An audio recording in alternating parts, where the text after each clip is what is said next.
দর্শক, জুলাই আন্দোলনের কথা নিশ্চয়ই আমাদের মনে আছে, সবারই মনে আছে। কোটা না মেধা, মেধা মেধা, এটাই শ্রেয় স্লোগান এবং শুরুর স্লোগান। অর্থাৎ আমরা মেধার ভিত্তিতে সব কিছু চাই। তারপরে সেটা এক দফার আন্দোলনে গেল, শেখ হাসিনা সরকারের পতনও হয়ে গেল। কিন্তু আমরা দেখেছি জুলাইয়ের 21 তারিখে উচ্চ আদালত থেকে রায় আসলো যে কোটার বিরুদ্ধে যে সিদ্ধান্ত আগে ছিল, আপিল বিভাগ থেকে রায় আসলো যে আগের সিদ্ধান্ত থাকবে না।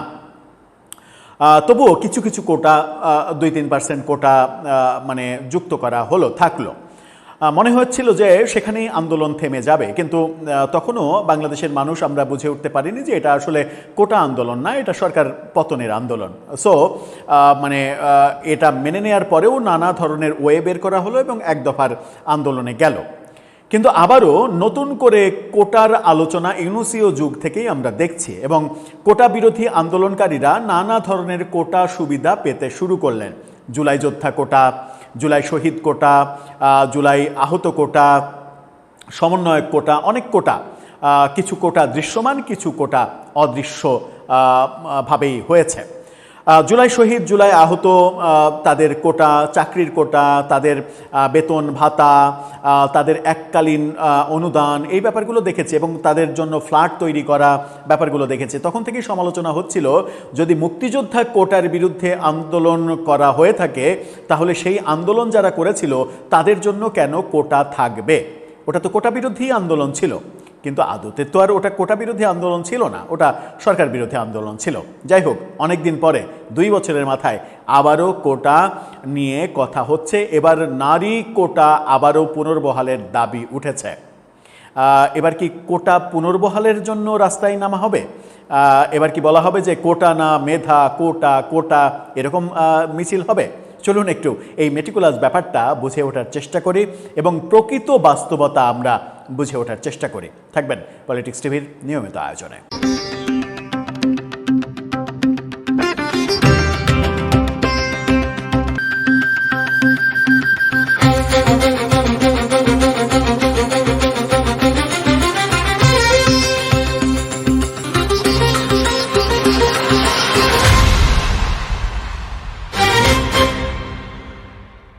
দর্শক, বলছিলাম আবারও কোটা ফেরার চেষ্টা করছে, কোটা ফেরার জন্য দাবি জানানো হচ্ছে এবং সেটা নারী কোটা। অবশ্য বাস্তবতাও রয়েছে। বাস্তবতাটা কি সেটা পরে আলোচনা করছি। চলুন আন্দোলনটা কিংবা দাবিটা কারা করছে সেটা একটু দেখি। ইত্তেফাকের এই শিরোনামটা দেখে নিন। সরকারি চাকরিতে নারী কোটা পুনর্বহালের দাবি। পুনর্বহাল করতে হবে আগে যে নারী কোটা ছিল সেটা। সেখানে বলা হচ্ছে যে সরকারি চাকরিতে নারীদের অংশগ্রহণ কমে যাওয়ার প্রবণতায় উদ্বেগ জানিয়েছে বাংলাদেশ মহিলা পরিষদ। সংগঠনটির মতে নারীদের সমান সুযোগ ও অংশগ্রহণ নিশ্চিত করতে বিশেষ নীতিগত সহায়তার অংশ হিসেবে নির্দিষ্ট ক্ষেত্রে নারী কোটা পুনর্বহাল করা প্রয়োজন। গণমাধ্যমে পাঠানো এক বিবৃতিতে এই দাবি জানান পরিষদের সভাপতি ডাক্তার ফৌজিয়া মুসলেম ও সাধারণ সম্পাদক মালেকা বানু। এখানে বলা হয়, সম্প্রতি একটি জাতীয় দৈনিকে সরকারি কর্ম কমিশনের নিয়োগ সংক্রান্ত তথ্য ও বিশেষজ্ঞদের মতামতের ভিত্তিতে প্রকাশিত প্রতিবেদনে প্রশাসনে নারীদের প্রতিনিধিত্ব কমে যাওয়ার বিষয়টি উঠে এসেছে। বিষয়টিকে উদ্বেগজনক উল্লেখ করে মহিলা পরিষদ বলছে, এটি কেবল নিয়োগের সংখ্যা কমে যাওয়ার বিষয় নয়, বরং রাষ্ট্রীয় পর্যায়ে নারীর অংশগ্রহণ এবং সম অধিকার প্রতিষ্ঠার ক্ষেত্রে একটি গুরুত্বপূর্ণ চ্যালেঞ্জ। সংগঠনটির মতে দেশে উচ্চশিক্ষায় নারীদের অংশগ্রহণ এখনও কাঙ্ক্ষিত পর্যায়ে পৌঁছায়নি। পাশাপাশি পারিবারিক দায়িত্বের অসম বন্টন, সামাজিক বৈষম্য, নিরাপত্তাজনিত উদ্বেগ ও প্রচলিত নানা প্রতিবন্ধকতার কারণে নারীরা প্রতিযোগিতামূলক পরিবেশে সমান অবস্থানে পৌঁছাতে পারেন না। এর প্রভাব প্রশাসনের উচ্চ পর্যায় সহ সিদ্ধান্ত গ্রহণের বিভিন্ন স্তরেও পড়ছে। এই পরিস্থিতিতে নারী প্রতিনিধিত্ব বাড়াতে ইতিবাচক বৈষম্য বা বিশেষ সহায়ক ব্যবস্থা গ্রহণের উপরে জোর দেওয়া হয়েছে। সংগঠনটি বলছে, নারীদের জন্য সংরক্ষিত কোটা আন্তর্জাতিকভাবে স্বীকৃত একটি নীতি এবং জাতিসংঘের নারীর প্রতি সকল প্রকার বৈষম্য বিলোপ সনদ সিডোতে এ ধরনের পদক্ষেপের স্বীকৃতি রয়েছে। এই প্রেক্ষাপটে বাংলাদেশ মহিলা পরিষদের মতে নির্দিষ্ট কিছু ক্ষেত্রে নারীদের জন্য কোটা পুনর্বহাল করা জরুরি। নারীদের জন্য কোটা বহাল কেবল অধিকার রক্ষার প্রশ্ন নয়, এটি একটি গণতান্ত্রিক, বৈষম্যহীন ও অন্তর্ভুক্তিমূলক রাষ্ট্র গঠনের পূর্বশর্ত। এই দেশটা কি অন্তর্ভুক্তিমূলক আছে কিংবা রাখা হয়েছে? রাখা হয়নি তো। সরকারি চাকরি এবং সিদ্ধান্তে গ্রহণের ক্ষেত্রে নারীরা সমান এবং ন্যায্য প্রতিনিধিত্ব অর্জন না করা পর্যন্ত নারীদের জন্য কোটা সংরক্ষণ করতে হবে এমন দাবি করা হয়েছে। কিন্তু আমরা তো আন্দোলন করলাম, এই নারীরাই তো অনেকে আমরা আন্দোলন করলাম যে মেধার ভিত্তিতে সব কিছু হবে। তাহলে এখন আর কোটা চাওয়া হচ্ছে কেন?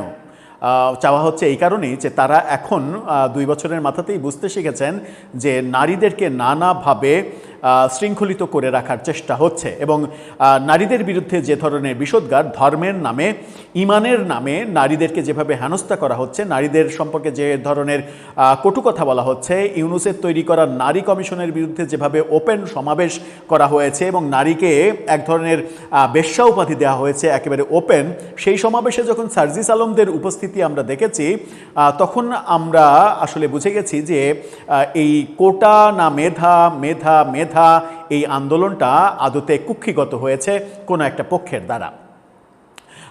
বাস্তবতা হচ্ছে বাংলাদেশে নারীরা পরিপূর্ণভাবে স্বাধীন না, নিরাপদ না, তাদের অধিকার এখনও মানে আমরা দিতে পারিনি, নানাভাবে নির্যাতনের শিকার হচ্ছে, ব্যাপারগুলো সত্য এবং নারীদের পৃষ্ঠপোষকতা এখনও প্রয়োজন, এটাও সত্য। কিন্তু সত্য আপনি এখনও অনুধাবন করছেন, 2 বছর আগে সেই অনুধাবনটা আপনারা কিংবা আমরা করতে পারিনি। আবার কোটা বিরোধী যারা আন্দোলন করলাম, মেটিকুলাস ডিজাইনে দেখলাম যে এই নারী সংসদে তো নারী কোটা রয়েছে, না সংরক্ষিত নারী আসন, সেটাও তো নারী কোটা।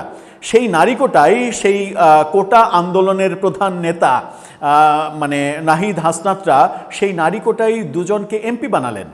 তারা তো বলতে পারতেন যে আমরা কোটা চাই না, মেধার ভিত্তিতে হবে এবং এই কোটা বাতিল করতে হবে। আমরা দেখলাম যে কোটা বিরোধী আন্দোলনকারী জামাত নারী কোটাই তাদের মনোনয়ন দিলেন এবং অনেকগুলো সংসদ সদস্য বানালেন।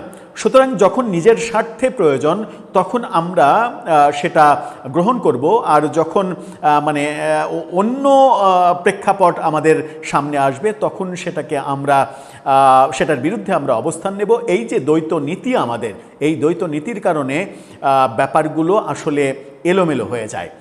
নারীদের সম্মান, নারীদের যথাযথ মানে কি বলবো জায়গায় উপস্থাপন, এটা তো সম্ভব নয় যখন একটি রাজনৈতিক দলের প্রধান বলেন যে আমার দলের প্রধান কখনো কোনো নারী হতে পারবে না।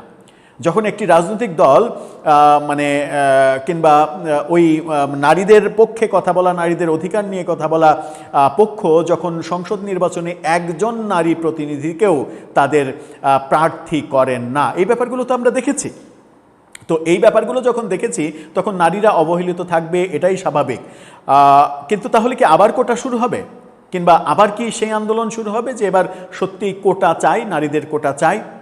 আমার মনে হয় যে ব্যাপারগুলো এলোমেলো। রাষ্ট্রকে খুবই গুরুত্ব সহকারে ভাবতে হবে যে নারীদের প্রকৃত অর্থে যে সম অধিকারের কথা আমরা বলছি সেই সম অধিকার কীভাবে বাস্তবায়ন করা যাবে, কিংবা নারীদের শিক্ষা বিমুখ করতে ওয়াজের নামে, ফতোয়ার নামে কোনো বক্তব্য রাষ্ট্রে গ্রহণযোগ্য হবে না এবং এরকম বক্তব্য দিলে শাস্তিমূলক ব্যবস্থা করতে হবে, সেই ব্যাপারটাও যদি সরকারের ভাবনায় আসে তাহলে হয়তো নারীদের এই শিক্ষা বিমুখতা কিংবা চাকরি বিমুখতা এটা অনেকখানি কমানো সম্ভব হতে পারে। দর্শক, আপনার ভাবনা কি জানিয়ে লিখতে পারেন আমাদের কমেন্ট বক্সে।